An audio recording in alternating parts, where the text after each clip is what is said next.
Des attaques coordonnées, des faux sites de presse dupliqués à l'identique, des vidéos générées par l'intelligence artificielle et une multitude de comptes automatisés qui déferlent sur nos réseaux pour cibler des candidats à la présidentielle, la campagne électorale est déjà la cible d'une ingérence massive alors même que le scrutin est encore loin.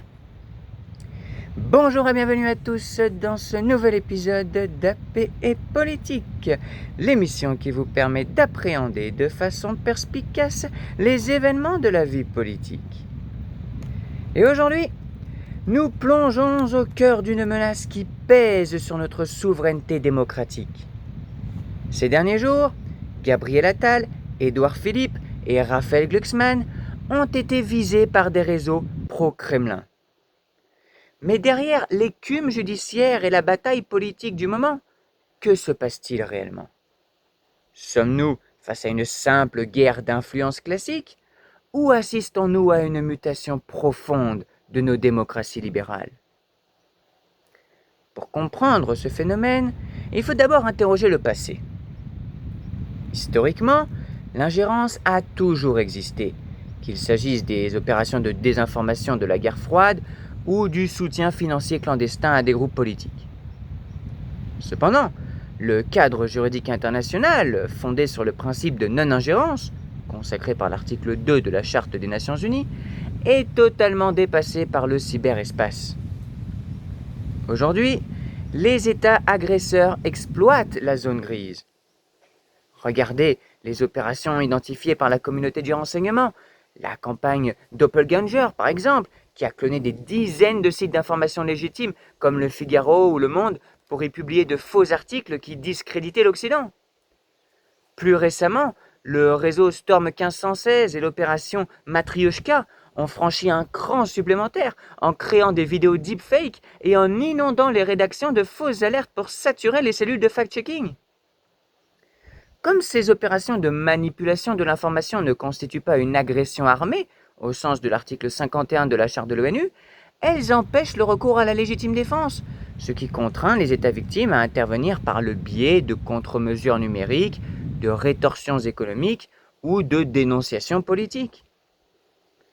Mais sur le plan institutionnel, cette situation pose un dilemme vertigineux à nos administrations. Comment l'État peut-il protéger l'intégrité d'un scrutin sans basculer lui-même dans la censure? La réponse des institutions françaises s'est structurée avec la création du service Viginum, chargé de détecter les manœuvres numériques étrangères. Mais le droit administratif se heurte à un mur, la temporalité. Le temps judiciaire ou administratif pour faire retirer un contenu sur une plateforme, pour bloquer un nom de domaine ou pour faire supprimer un réseau de bots se compte en jours, voire en semaines, là où une infox virale touche des dizaines de milliers d'utilisateurs en seulement quelques minutes. De plus, étendre les pouvoirs de contrôle de l'État sur la parole publique à l'approche d'une élection crée un risque constitutionnel majeur, celui de conférer au gouvernement en place le pouvoir de décider ce qui constitue une information légitime ou une manipulation, frôlant ainsi la violation de la liberté d'expression garantie par la Déclaration des droits de l'homme et du citoyen. Cela nous amène donc à la véritable question, qui n'est pas seulement de savoir qui attaque, mais pourquoi notre société est si vulnérable à ces manipulations.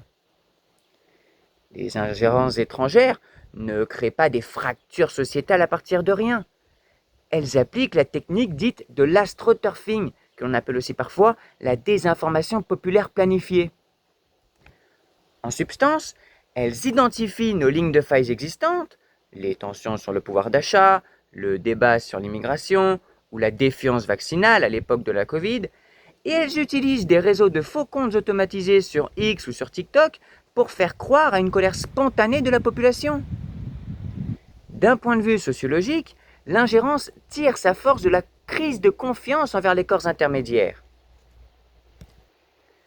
Dans une sphère publique fragmentée où l'algorithme des plateformes privilégie l'émotion et l'indignation sur le fait vérifié, le citoyen devient le relais involontaire de ces stratégies de déstabilisation.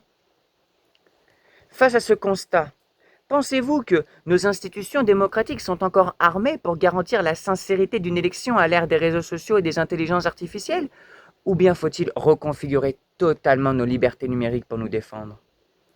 Parce qu'au-delà du débat politique, la réponse ne pourra pas être uniquement sécuritaire ou technologique.